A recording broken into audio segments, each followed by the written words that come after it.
Iglesia Bíblica Evangélica de Cristo presenta la palabra de verdad.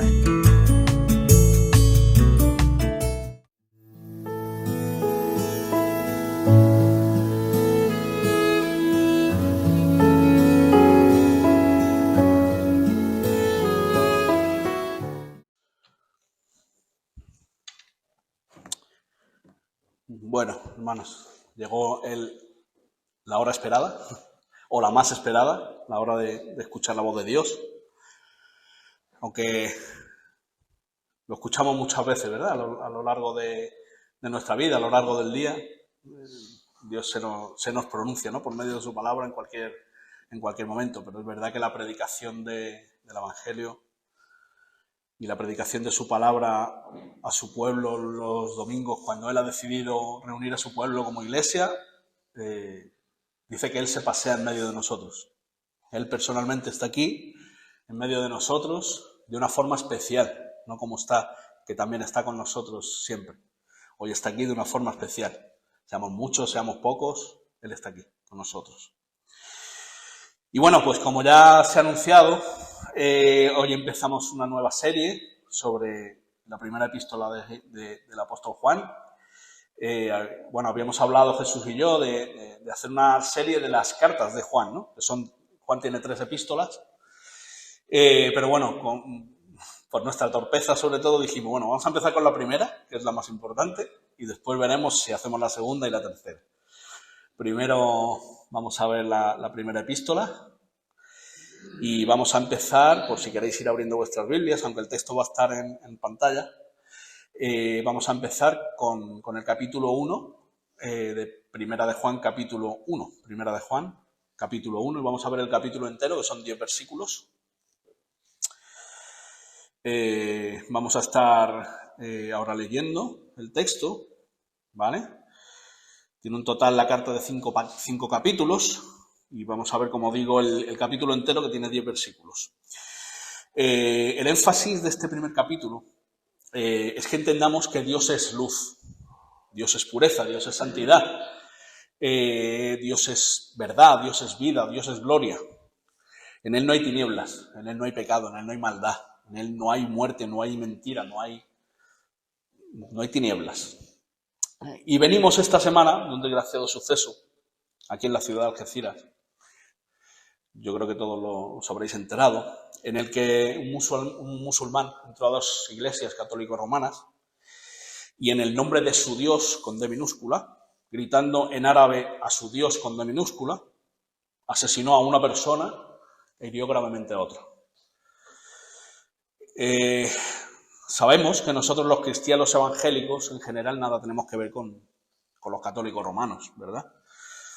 Pero sí que es verdad que ellos se autoproclaman cristianos. Ellos dicen que creen en Cristo. Nosotros sabemos que están equivocados en general esa doctrina. No decimos que no haya gente salva dentro de esa religión. Habrá personas salvas, que creo yo que en algún día, si las hay, saldrán de ahí. Pero el caso es que dicen el nombre de Cristo, y lo que podemos discernir es que este asesino lo hizo por aborrecimiento a Cristo y todo lo que suena a cristianismo. Es evidente que la luz de Cristo ofende a las tinieblas diabólicas, ¿verdad? Pero esta persecución no es de ahora, ni de este siglo, ni del siglo pasado. Esta persecución empezó en el siglo I. Empezó cuando empezó la Iglesia. La Iglesia comenzó y fue perseguida desde el principio. Y la Biblia dice que esta persecución, de diferentes maneras y según la cultura social de cada sitio, de cada ciudad o país, no cesará hasta que el Señor regrese. Tenemos que hacernos a la idea. Esta persecución no va a cesar hasta que el Señor regrese, de una manera o de otra. Debemos de asumir esto y ser valientes. En algunos sitios nos persiguen a los cristianos para torturarnos y hasta la muerte. En otros sitios nos persiguen de forma ideológica, intentando taparnos la boca. De muchas maneras, pero la persecución está ahí y siempre va a estar. Siento deciros eso, pero hay que hacerse la idea. Pero también Jesús dijo: edificaré mi iglesia y las puertas del Hades no prevalecerán contra ella. Las puertas del mal, las puertas de las tinieblas, las huestes de maldad no prevalecerán contra la Iglesia de Cristo, hermanos. Así que ánimo, no desfallezcamos, porque, bueno, como nosotros estamos acostumbrados, damos primero la mala noticia y luego la buena. Vamos a ser perseguidos, pero la victoria es nuestra, en Cristo Jesús. Vamos a seguir, porque como el Señor le dijo a Josué, mira que te mando que te esfuerces y seas valiente. No temas ni desmayes, porque Jehová tu Dios estará contigo donde quiera que vayas. El Señor está con nosotros, hermanos, y lo estará siempre, como también le dijo a Josué, no te dejaré ni te desampararé. Eso fue un mensaje para Josué e indirectamente también para todos sus hijos, para todos nosotros. Así que, bueno, vamos a leer el pasaje de hoy, Primera de Juan capítulo 1, y luego vamos a estar orando, pidiendo la dirección del Señor. Primera de Juan capítulo 1, versículo completo, del 1 al 10. Dice así la palabra del Señor. Lo que era desde el principio, lo que hemos oído, lo que hemos visto con nuestros ojos, lo que hemos contemplado y palparon nuestras manos tocante al verbo de vida, porque la vida fue manifestada y la hemos visto, y testificamos y os anunciamos la vida eterna, la cual estaba con el Padre y se nos manifestó.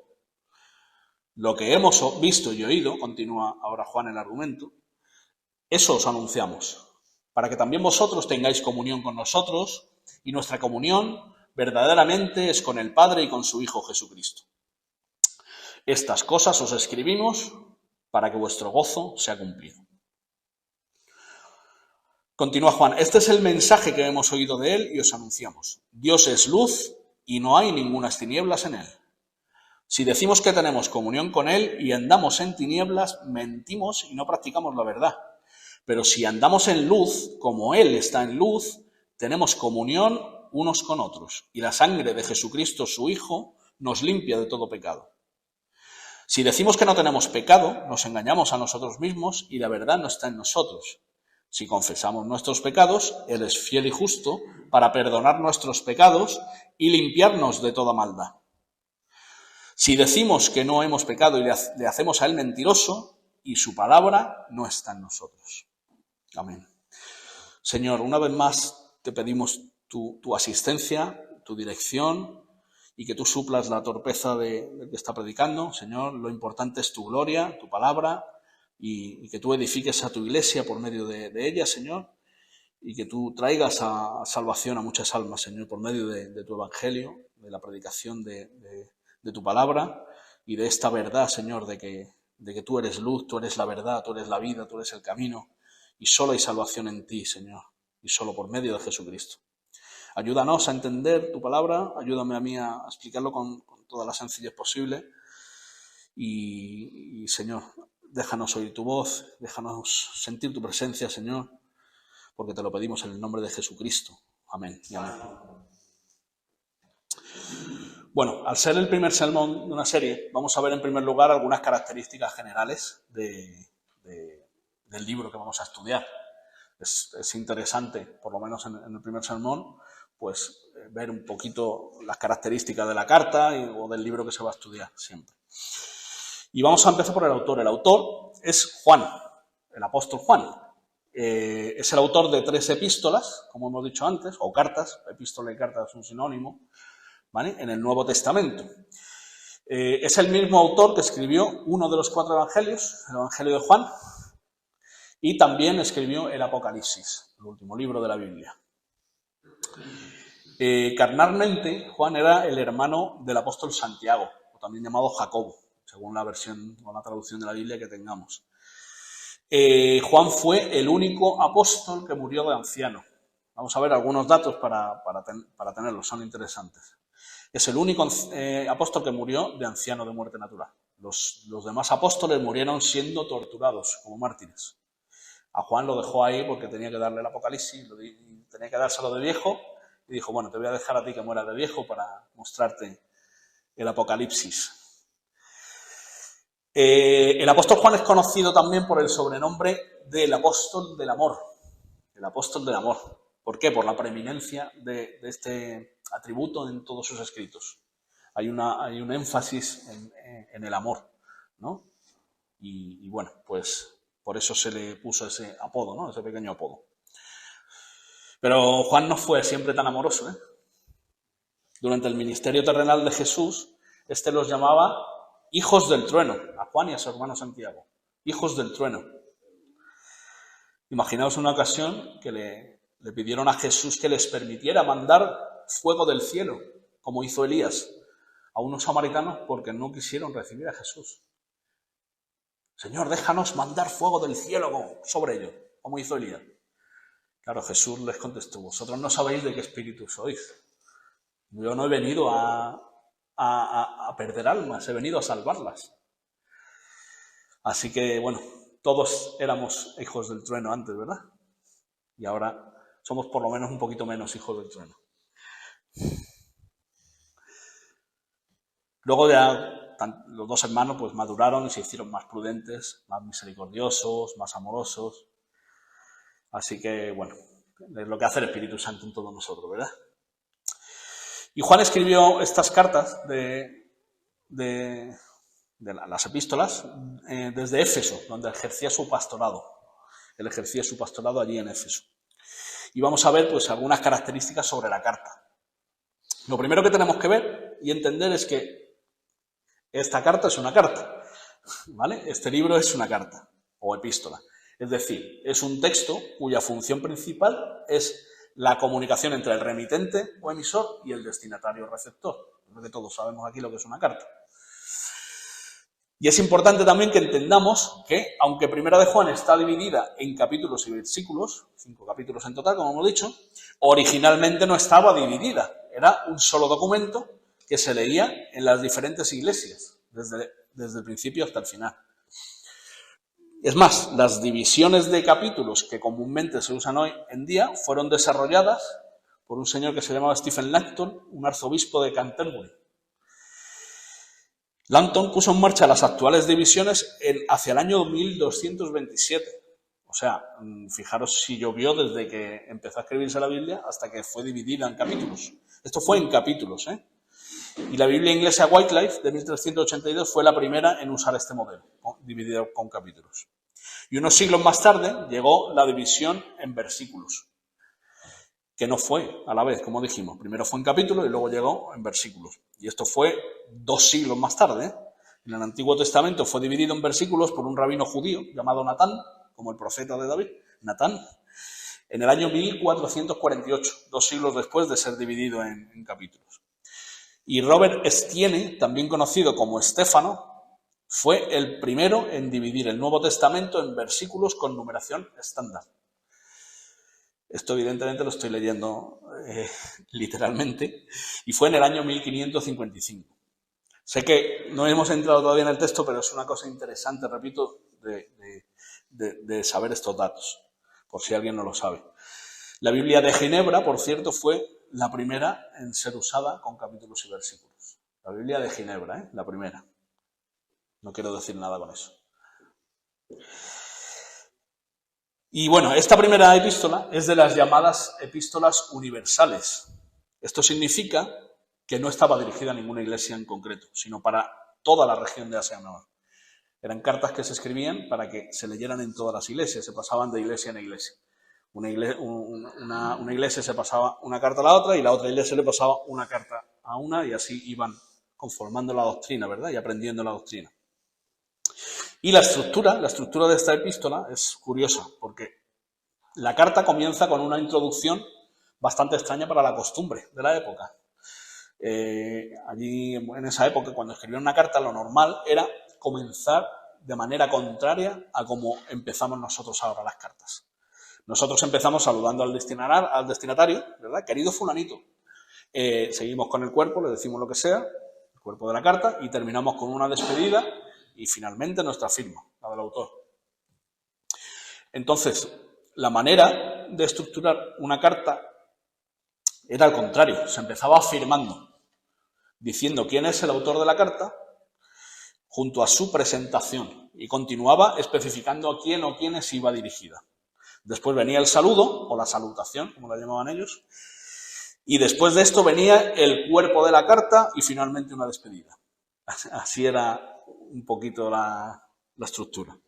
Lo podemos ver en las cartas de Pablo. Por ejemplo, en la carta a los romanos comienza Pablo, siervo de Jesucristo, llamado a ser apóstol. ¿Ves? Vemos la firma, cómo se presenta, y apartado para el Evangelio de Dios. ¿No? En el versículo 5. Luego, y por quien recibimos la gracia y el apostolado para la obediencia a la fe en todas las naciones por amor de su nombre. Ahí vemos la presentación de Pablo. Firma primero, luego presentación, y luego a todos los que estáis en Roma, amados de Dios, llamados a ser santos, gracia y paz a vosotros, de Dios nuestro Padre y del Señor Jesucristo. Destinatarios y salutación. Sin embargo, como decimos, Juan comienza su carta de una forma muy diferente. Directamente expresa su autoridad como apóstol de Jesucristo, de manera que insiste que todo lo que va a decir a continuación no son situaciones que le hayan contado a él, ni son leyendas, ni es fábula, ni nada parecido. Es palabra directa de Dios. Algunos eruditos acuerdan que Juan tenía la intención de escribir, más bien, más allá de una carta, escribir un sermón. Por eso el texto tiene esta estructura diferente a las demás epístolas del Nuevo Testamento. Así que, bueno, después de ver un poquito todo esto, esta parte más superficial, digamos, vamos a entrar ya en el texto. Y lo he dividido en 3 puntos fundamentales, en 3 encabezados. El primer punto es Jesús fue enteramente humano, versículos del 1 al 4, Jesús fue enteramente humano. El segundo punto, Dios es enteramente luz, que es el versículo 5. Y el tercer punto, Dios es luz.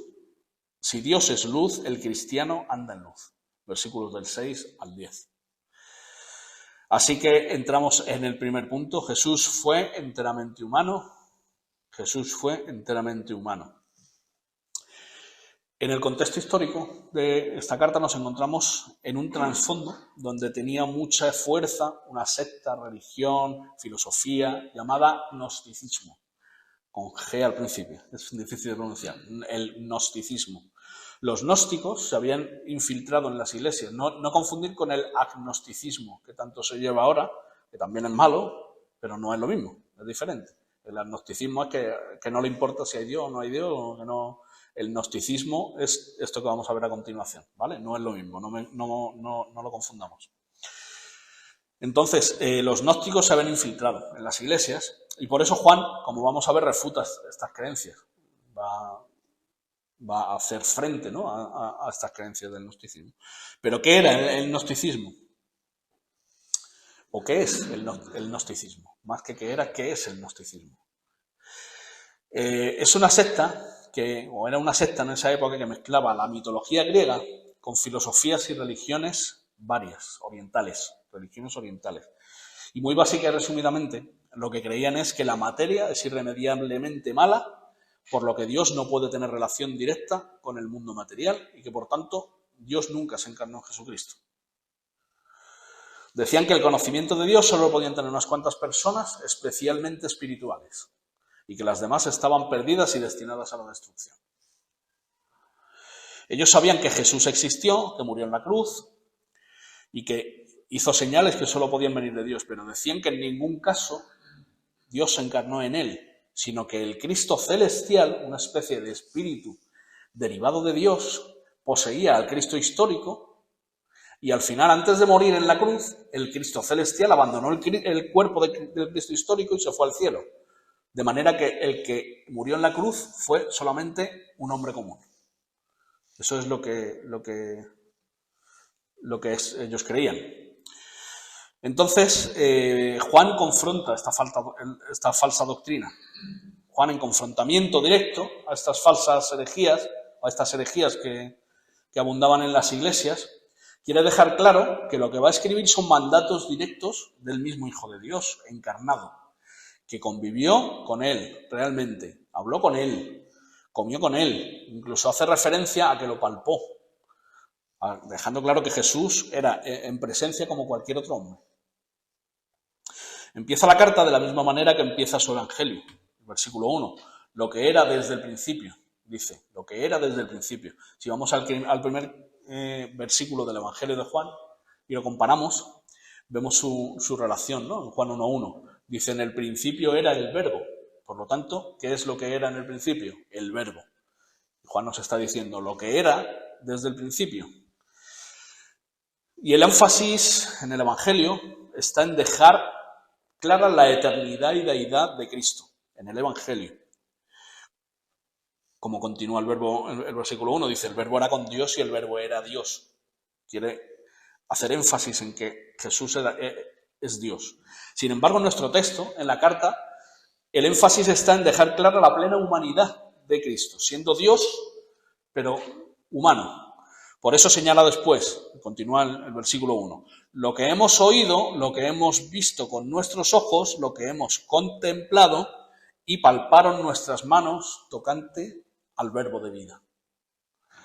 Es decir, dice el apóstol que lo que va a hablar a continuación es respecto al verbo de vida, respecto a Jesucristo, el Hijo de Dios. Y esto está basado, en primer lugar, y esto tiene su punto, en primer lugar dice en lo que hemos oído, en su palabra, en su palabra. Y después de lo que hemos oído dice lo que hemos visto con nuestros ojos, y esto lo dice en segundo lugar. Y esto me refería con que esto tiene su punto, porque nosotros cuando queremos ser convincentes de algo, ¿verdad? De algo increíble, alguna experiencia que hemos pasado, algo que nos suele pasar, decimos, lo he visto con mis propios ojos. Lo he visto con mis propios ojos. Lo primero que entra es por el ojo, ¿verdad? Pero Juan, hablando sobre Jesús, pone en primer lugar lo que hemos oído, no lo que he visto con mis ojos. Primero lo que he oído de él, que es su palabra, es la palabra de vida. Y no solo dice que lo vieron con sus propios ojos, sino dice que lo contemplaron. Lo contemplaron. La palabra contemplar no significa lo mismo que la palabra ver. La palabra ver tiene un significado más pragmático, más físico, ¿verdad? La definición que nos da el diccionario es percibir con los ojos algo mediante la acción de la luz. Percibir con los ojos algo mediante la acción de la luz. Sin embargo, la palabra contemplar tiene un significado más profundo. El diccionario la define así. Atención, poner la atención en algo material o espiritual. Eso es la RAE, no es un diccionario bíblico ni nada. Es decir, para refutar el gnosticismo y las falsas doctrinas que se habían introducido en la Iglesia, Juan quiere insistir en la relación de intimidad que tuvo con Jesús, en la profundidad con la que pudo ver sus acciones, pero también en lo que pudo reflexionar y profundizar espiritualmente por las enseñanzas y las obras del Maestro. Y después insiste más en esta intimidad cuando dice, y palparon nuestras manos. O sea, lo escucharon, lo contemplaron y lo palparon nuestras manos. Y aquí pasa lo mismo que antes. Palpar no es lo mismo que tocar. O tocar no es lo mismo que palpar. Tocar tiene un significado más superficial, más físico también. Ejecutar el sentido del tacto, dice el diccionario. Ejecutar el sentido del tacto. Sin embargo, palpar tiene un significado más profundo, que es el que Juan nos quiere expresar. Tocar con las manos una cosa para percibirla o reconocerla por el sentido del tacto.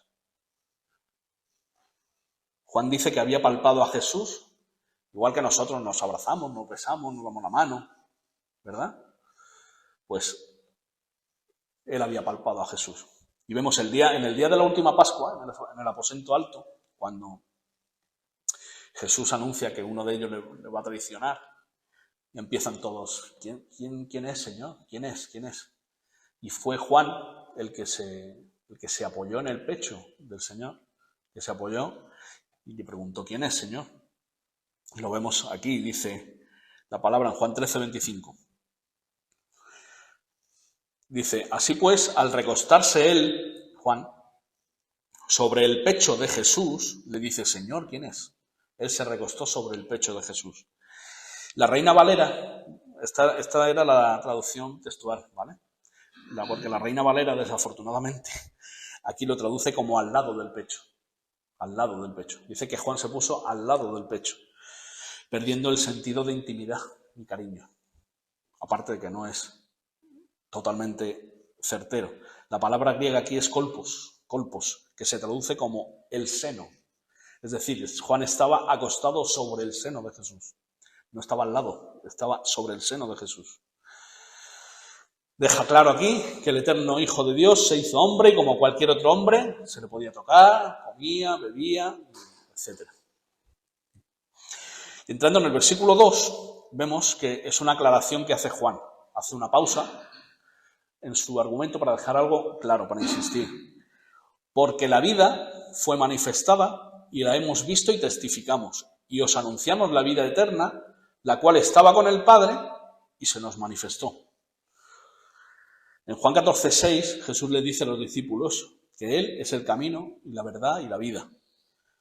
Y eso es lo que nos está aclarando Juan, que la verdadera vida, que es Jesús, fue manifestada en este mundo caído en el que reina el pecado y la muerte.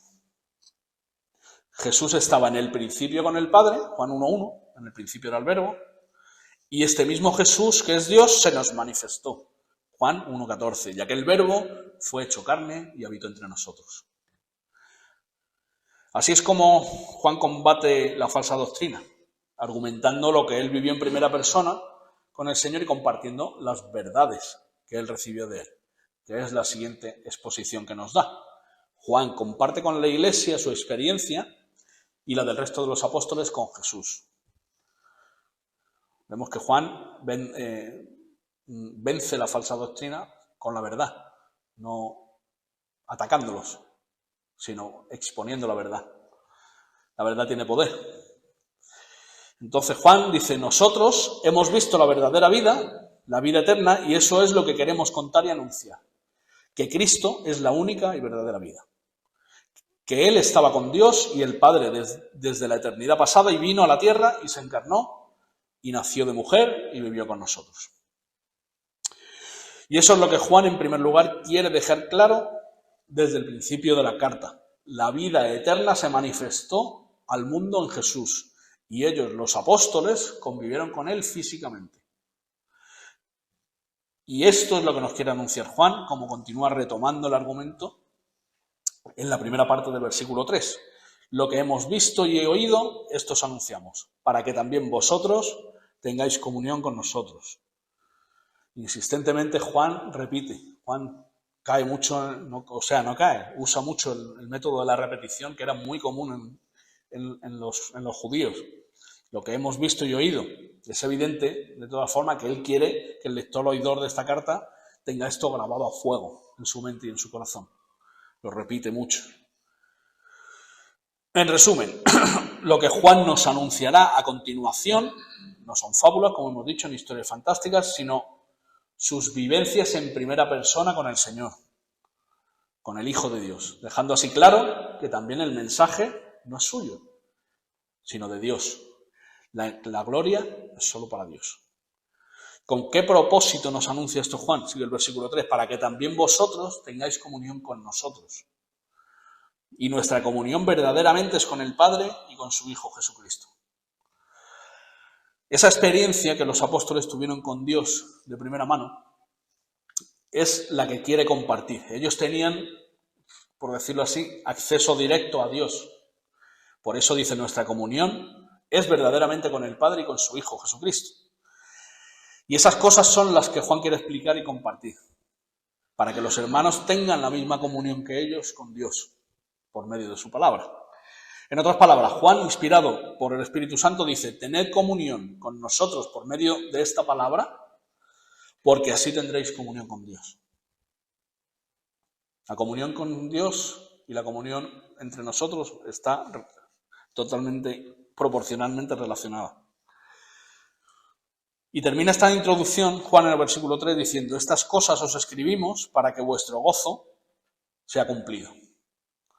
Y qué mayor gozo, hermanos, que tener comunión con el Señor y entre nosotros, ¿verdad? Este es el gozo al que Juan se refiere. Y en la Reina Valera, de nuevo, también dice, para que vuestro gozo sea cumplido. Sin embargo, en el resto de traducciones, ya no solo en la textual, en el resto de traducciones, dice, para que nuestro gozo sea cumplido. Nuestro gozo, incluyéndose el mismo. Juan se incluye como un hermano más. Él es maestro, él es apóstol, pero bueno, sabemos de la humildad que el Señor le dio a los apóstoles, si no, no hubieran podido ser apóstoles. No como los falsos apóstoles que hay hoy en día, ¿verdad? Que además de ser falsos, son orgullosos. Como dice Pablo en su carta a los Filipenses, en el capítulo 2, dice: por tanto, si hay alguna consolación en Cristo, si algún consuelo de amor, si alguna comunión del Espíritu, si algún afecto entrañable, si alguna misericordia, completad mi gozo, sintiendo lo mismo, teniendo el mismo amor, unánimes, sintiendo una misma cosa. Ese es nuestro gozo, la comunión con Él y entre nosotros. Y esto proviene de su palabra de vida. ¿Qué mayor gozo que la verdadera vida, hermanos? Que es Cristo. Cristo es la verdadera vida. Trayendo todo esto a la actualidad, a nuestro día, no pensemos que esta secta de los gnósticos fue del siglo I. Ya pasó, eso fue algo que pasó y desapareció, ni mucho menos. Además, como entonces se encuentran en las membresías de las iglesias llamadas cristianas. Sí, el gnosticismo del que habla Juan se encuentra hoy en muchísimas iglesias cristianas, desgraciadamente. Vamos a ver algunas características. Ellos decían, por ejemplo, que cuando alguien peca, lo que peca es el cuerpo, la materia. Pero el espíritu de la persona permanece puro, porque no se puede mezclar. Entonces, el espíritu, no hay maldad en él, pero la materia es todo malo. Cosa antibíblica. Dice un comentarista: la caída, de acuerdo con el gnosticismo, no fue de la inocencia a la desobediencia, sino del espíritu puro a los cuerpos físicos. Esto es la metafísica. Del espíritu puro a los cuerpos físicos.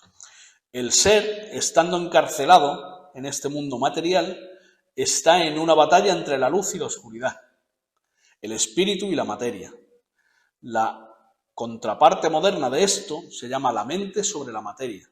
La salvación es un escape del cuerpo y del mundo físico.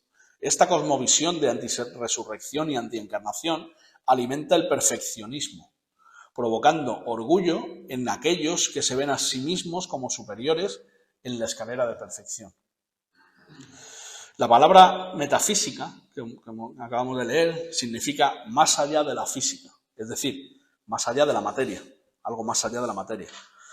Y me gustó una definición de metafísica que encontré que nos muestra lo que hay en muchas llamadas iglesias evangélicas.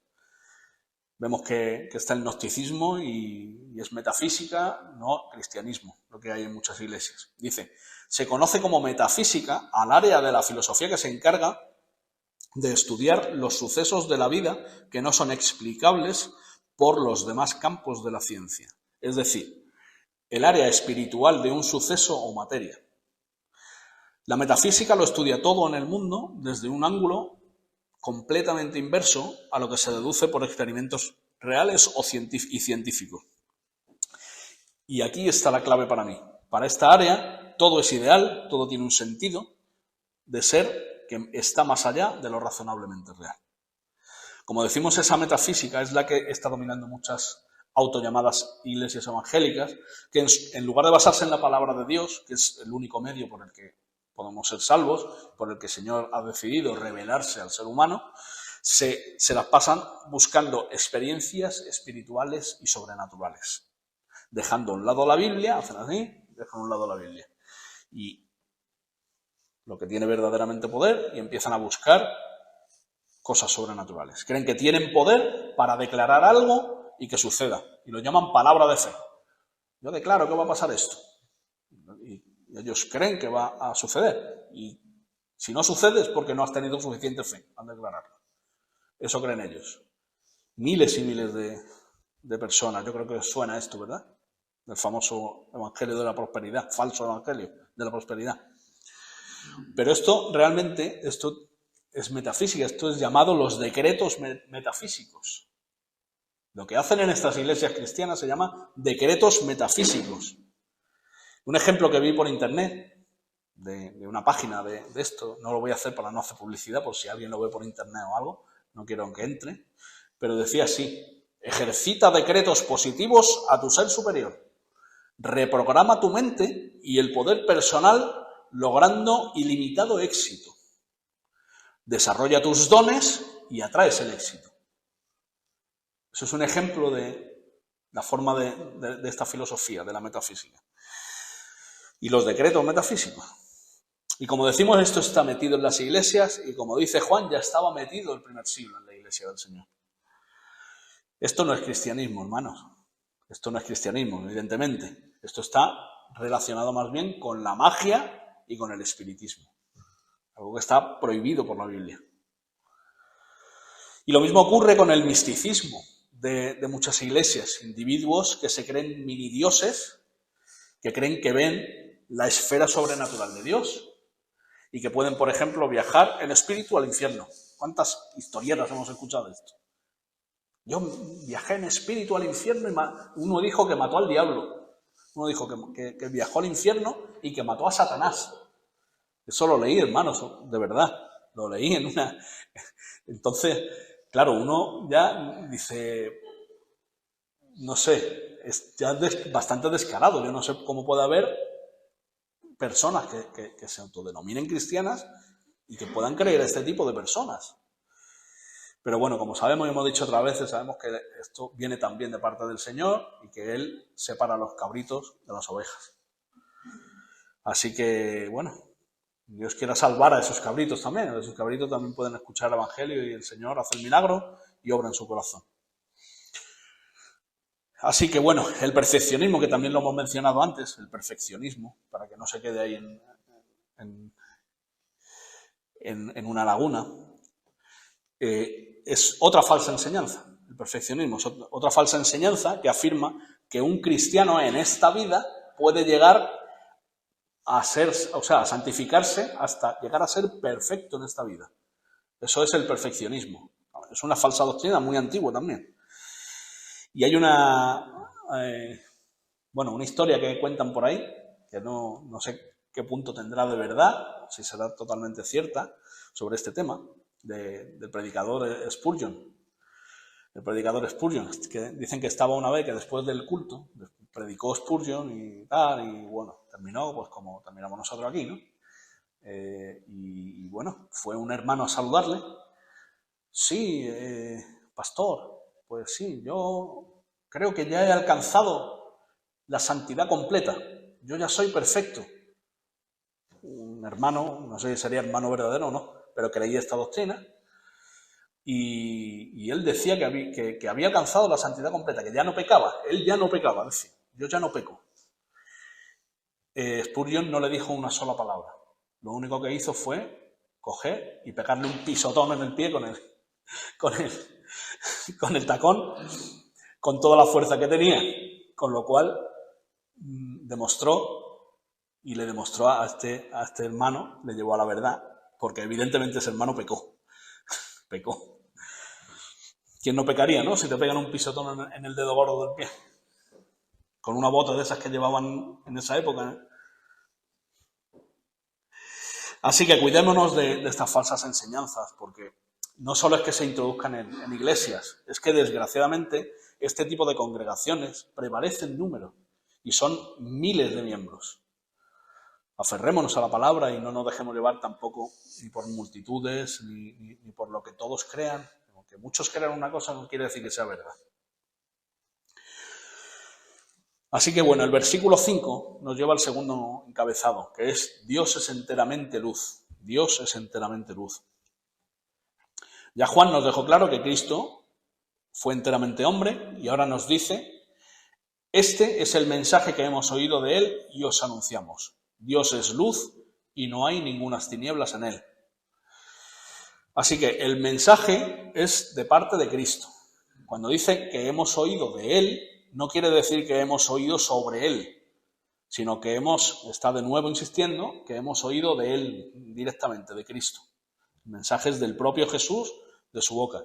Y que eso es lo que va a declarar en la carta, empezando con un mensaje claro y contundente. Dios es luz y no hay ninguna tinieblas en él.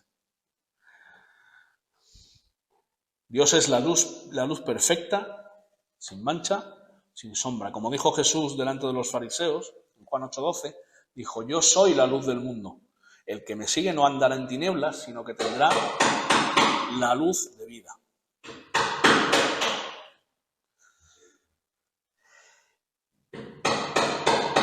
Este es el segundo de los famosos yo soy de Jesús en el Evangelio de Juan. El yo soy la luz del mundo. El significado de Dios es luz. La luz nos transmite verdad, limpieza, santidad, pureza, poder. Es la forma que tiene Dios para darnos entendimiento. Se dice de sí mismo que Dios es luz, pero Él no es una luz. Él es Dios, Él es una persona. Pero para darnos entendimiento, por si no me habéis escuchado, nos pone el ejemplo de la luz para que entendamos, porque nosotros nos imaginamos una luz con pureza, con claridad, con belleza. Y como toda la vida y el crecimiento materiales dependen de la luz, así toda la vida y el crecimiento espirituales dependen de Dios. Y si Dios es luz, Él alumbra donde está. Es decir, esto nos lleva al tercer encabezado, el segundo ha sido cortito. Si Dios es luz, el cristiano anda en luz. Si Dios es luz, el cristiano anda en luz. Si Dios es la luz y la luz alumbra, la luz se refleja y la luz tiene una cobertura en la que todo se ve. No hay tinieblas, no hay oscuridad. Entonces vamos a ver, como hemos dicho, la luz alumbra. La luz alumbra. En Mateo 5, versículos 14 al 16, el Señor Jesús nos dice: vosotros sois la luz del mundo. Una ciudad asentada sobre un monte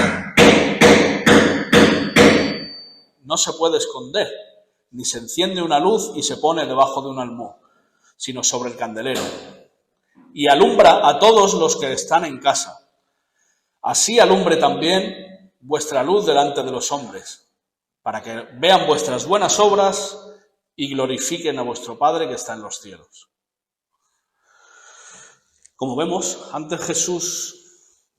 dijo antes Jesús que Él es la luz del mundo, y ahora nos dice que nosotros somos la luz del mundo.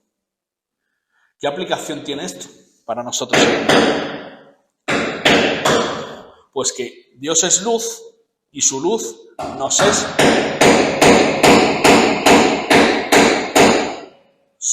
es proyectada por medio de su palabra.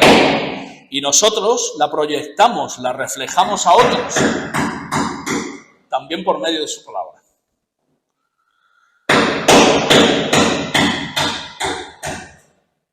Y esto significa que la luz se refleja. La luz se refleja. ¿Cómo? El que dice estar en Dios debe ser hacedor de su palabra y amar serlo. Como diría el pastor Sugel Michelin diría, no perfectamente, pero sí sinceramente. Nunca vamos a ser hacedores perfectos de su palabra, pero sí vamos a sinceramente intentarlo. El cristiano basa su vida en la luz de la palabra de Dios, por encima de creencias populares, de ideales políticos, de filosofías huecas o de religiones y sectas que están en tinieblas. Así que nosotros, los cristianos, recibimos la luz de Cristo por medio de su palabra. ¿Para qué? Para que esa luz se refleje en nosotros y así nosotros alumbremos a otros. Es una luz contagiosa. El cristiano recibe la palabra de Dios y se constituye hacedor de la palabra de Dios, con errores, con fallos, pero hacedor, y con su mira puesta en la meta. El que dice estar en Dios, pero no es hacedor de su palabra y no la ama, está en tinieblas. Es decir, está en condenación. Las tinieblas es sinónimo de la condenación. La luz es sinónimo de la salvación, aparte de Dios, de ser sinónimo de Dios. Y así es, hermanos, no hay medias tintas. Es decir, que el que está en Cristo, como fruto, ama su palabra y procura obedecerla. Lo pone en el lugar que le pertenece, como la primera regla de vida, por encima incluso de sus propias ideas o sentimientos. Yo pienso una cosa, yo opino una cosa, pero en la palabra de Dios veo que es lo contrario de lo que yo opino. Pues yo obedezco a la palabra antes que a mi forma de pensar. Porque Dios tiene razón, yo no, por mucho que yo crea. Eso es lo que hace el cristiano.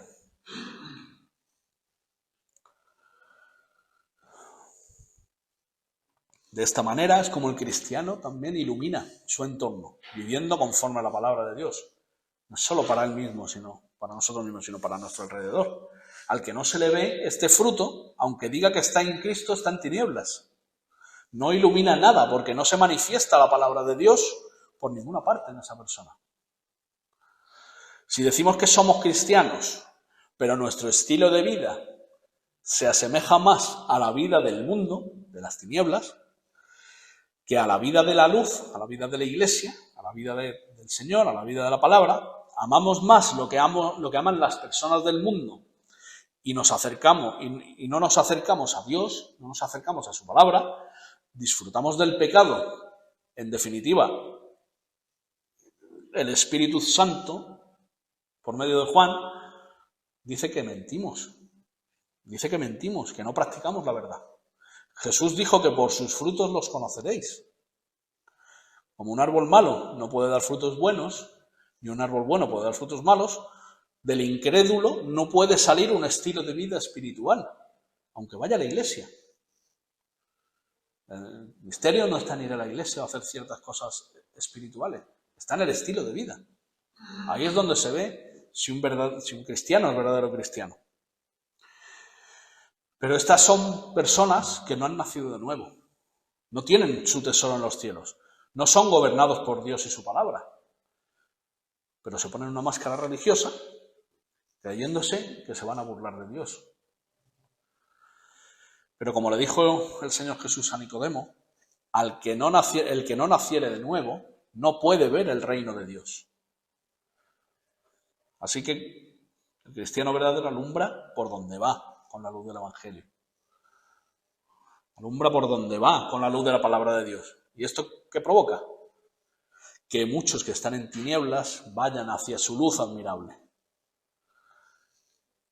Y que estos otros que van pasando de las tinieblas a la luz, alumbran a otros que a su vez van alumbrando a otros. Y así, predicando el Evangelio, la luz que da la vida eterna, vamos pasando a la luz. Y esta luz de Cristo, reflejada que es la verdadera iglesia de Cristo, va creciendo cada vez más en el mundo.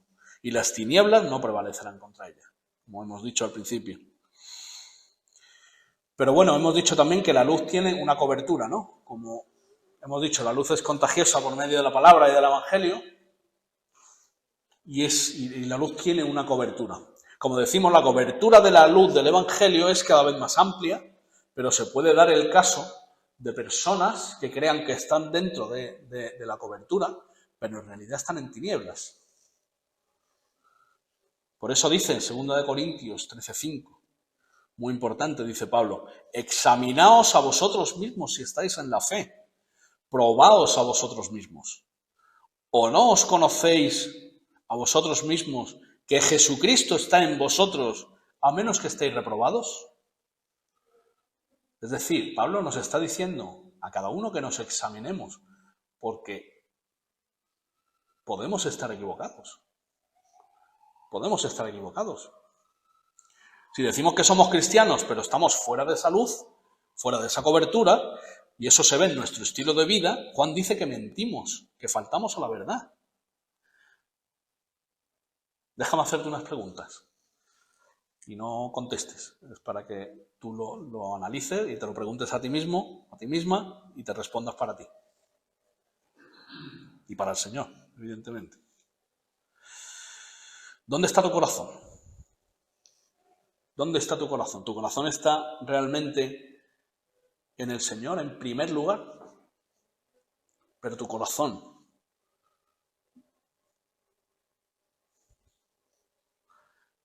¿es realmente tu estilo de vida conforme a la palabra de Dios? ¿Aplicas la palabra de Dios realmente en tu vida en todos los ámbitos, no perfectamente, pero sí sinceramente, como hemos dicho antes. ¿Te gusta más realmente estar entre hermanos que estar incluso con tus familiares carnales? ¿O en cambio estás más a gusto entre incrédulos compartiendo sus conversaciones, sus intereses? Por esto dice Juan, pero si andamos en luz, como Él está en luz, tenemos comunión unos con otros y la sangre de Jesucristo nos limpia de todo pecado. La frase, si andamos en luz, tenemos comunión unos con otros. ¿Significa que es porque estamos en la misma onda? ¿Estamos del mismo rollo? ¿Que tenemos aficiones comunes? No, para nada, no significa eso.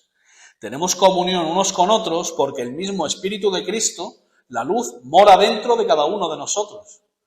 Por eso tenemos comunión entre nosotros. Es el mismo Espíritu. Si alguien no tiene el Espíritu de Cristo morando en él, no puede tener comunión con los otros cristianos porque está en tinieblas. Entonces, ¿esto qué quiere decir? ¿Esto quiere decir que no debemos mezclarnos con los incrédulos? Otra vez, no, para nada. Debemos amar a los incrédulos, debemos relacionarnos con los incrédulos, debemos trabajar con los incrédulos, debemos incluso divertirnos en cierto modo con los incrédulos, debemos tener amigos incrédulos, por supuesto, y por supuesto debemos predicar a los incrédulos, lo primero. Pero no amamos las mismas cosas que aman los incrédulos. No ponemos en primer lugar de nuestra vida lo mismo que ellos ponen en primer lugar de su vida. Nosotros ponemos en primer lugar a Dios y a su palabra. El incrédulo no solo peca, sino que ama el pecado. El incrédulo no solo ignora a Cristo, sino que odia a Cristo, aunque muchos digan que no, con sus labios.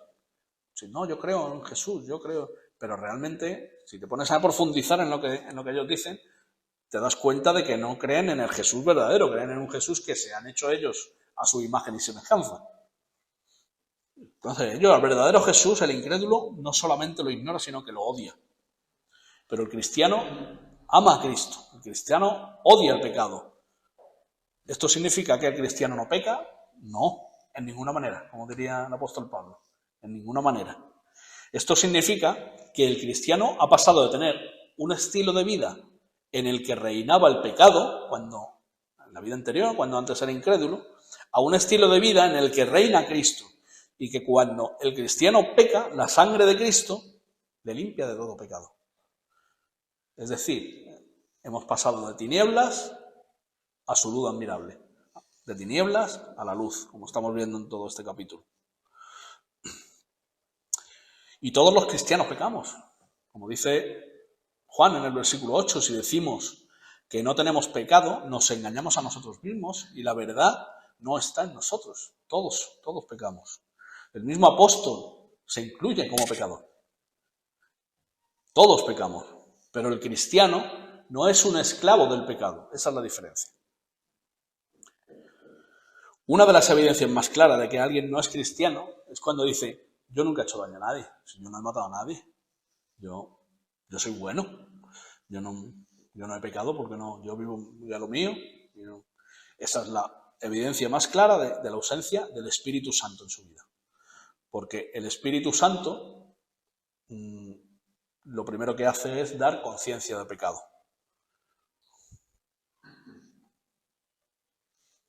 Y una de las mayores evidencias de un verdadero cristiano es lo contrario, es que él se ve el peor de los pecadores. El peor de los pecadores. Y cuanto más maduro es, más pecador se ve.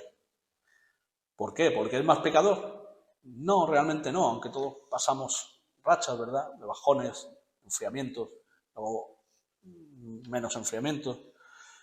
Pero realmente lo que pasa es que el cristiano madura y cada vez va teniendo una noción más clara de lo que es el pecado. Entonces te ves a ti mismo y te ves cada vez peor.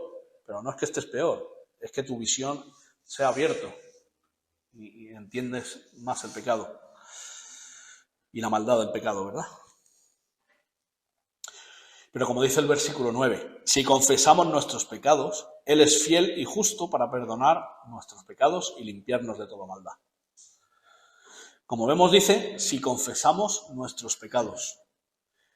pero no se está refiriendo a confesárselos a ningún hombre, ¿vale? Como acostumbra la falsa religión. Se refiere a confesárselos a Dios, tú y Dios. Señor, he pecado, he hecho esto y reconozco que he pecado y me humillo ante ti y te pido perdón. Y tú y Dios, porque Dios es una persona, Dios te escucha y Dios te perdona, porque para eso envió a su Hijo, para perdonarnos, porque Él pagó. Y está hablando de arrepentimiento, de reconocer nuestra debilidad, como estamos diciendo, ¿no? De pedirle perdón. El estilo de vida del cristiano es de arrepentimiento porque caemos, como dice el versículo 10, insiste Juan, si decimos que no hemos pecado, le hacemos a él mentiroso y su palabra no está en nosotros. Es decir, constantemente, o una vez más, una vez menos, el cristiano peca también, pero se arrepiente. Y si alguien peca y no se arrepiente, no es cristiano. Es así de sencillo, ¿no? Muchas veces. A veces complicamos las cosas, pero a veces son muy sencillas. Hermanos, cualquier mal pensamiento, cualquier mala contestación es una ofensa al Dios Santo. Una cosa tan sencilla como esa. Y le confesamos y nos arrepentimos y Él nos perdona. Pero si alguien dice que no ha pecado, dice que su palabra no está en él. Es decir, que Cristo no está en él. Así que vamos a la conclusión. Vamos a la conclusión. Lo hemos visto que los apóstoles nos dejaron escrito lo que vivieron y recibieron por revelación directa de Dios con el propósito que tengamos comunión con Él y Él entre nosotros y nos dan su mensaje. El mismo Hijo de Dios se encarnó, vino a la tierra y vivió entre nosotros siendo Dios, pero también totalmente humano. 100% Dios y 100% hombre. No 50% y 50%. 100% Dios y 100% hombre. Él es la vida, Él es la luz, y esa luz alumbra y hace brillar a quien está en la cobertura de su luz. Esa luz es su palabra, que es viva y eficaz y más cortante que toda espada de dos filos y penetra hasta partir el alma y el espíritu, las coyunturas, los tuétanos y discierne los pensamientos y las intenciones del corazón. Hebreos 4:12. Quien está en la luz está en su palabra y vive conforme a ella. Y quien dice que está en la luz, pero no vive conforme a la palabra, miente y no practica la verdad. Todos pecamos, pero la vida del cristiano no es una vida de pecado. No se distingue por ser una vida de pecado, sino que una vida de arrepentimiento cuando peca. Tampoco es una vida perfecta, sino una vida de arrepentimiento cuando peca. En contraste, la vida del incrédulo es una vida llena de pecado y de orgullo y amor por ese pecado. ¿Verdad? Nosotros cantamos, cuán grande es Él, cuán grande es Él, tu nombre sobre todo es, ¿verdad? El incrédulo canta cuán grande soy yo. Con su boca puede decir cuán grande es Él, pero con su corazón dice cuán grande soy yo. Mi nombre sobre todo es. Y si hay alguien aquí que está en tinieblas y termina tu vida en esta tierra estando en tinieblas, te tengo que decir que la palabra de Dios dice que te esperan las tinieblas eternas, que son el infierno y el sufrimiento eterno. Ven a la luz, ven a Cristo, reconoce tus pecados, pídele perdón y entrégate a Él. Solo Cristo es la luz del mundo, solo Cristo. Y solo Él te puede sacar de las tinieblas, porque Cristo vino a deshacer las obras del diablo. Las tinieblas son del diablo, la luz es de Cristo. Cristo vino a deshacer las obras del diablo. Cristo vino a vivir la vida sin pecado que ni tú ni yo podemos vivir. Y siendo perfecto, morir en una cruz. Humillado, pateado, azotado, desangrado. Pero eso no fue lo peor. Lo peor es que Jesús pasó. En esa cruz recibió la ira de Dios Padre en el lugar de los que en Él creen. Ya el que ha creído ya no va a recibir la ira. Ya ha sido salvo. Porque Jesús la recibió. en su lugar. Hermanos, nosotros necesitamos también oír estas palabras a diario. Nosotros necesitamos cada día predicárnoslas a nosotros mismos. Muchas veces caemos en el error de decir, bueno, es que esto ya lo sé, esto lo he oído tantas veces. El Evangelio tenemos que predicárnoslo cada día nosotros mismos, cada día, y entre nosotros, porque se nos olvida, hermanos, se nos olvida el Evangelio. Nos olvida lo que hizo Jesús. Pero como digo, si no estás en Cristo, el infierno te espera, porque nadie ha pagado esa deuda. Y tú no la puedes pagar. Es impagable para ti. Ni tú ni nadie. Solo Cristo puede pagar esa deuda. Así que acude a Cristo, aférrate a Él, vive a Cristo en arrepentimiento y fe. Esto va para el incrédulo y para el creyente. Ve a Cristo en arrepentimiento y fe.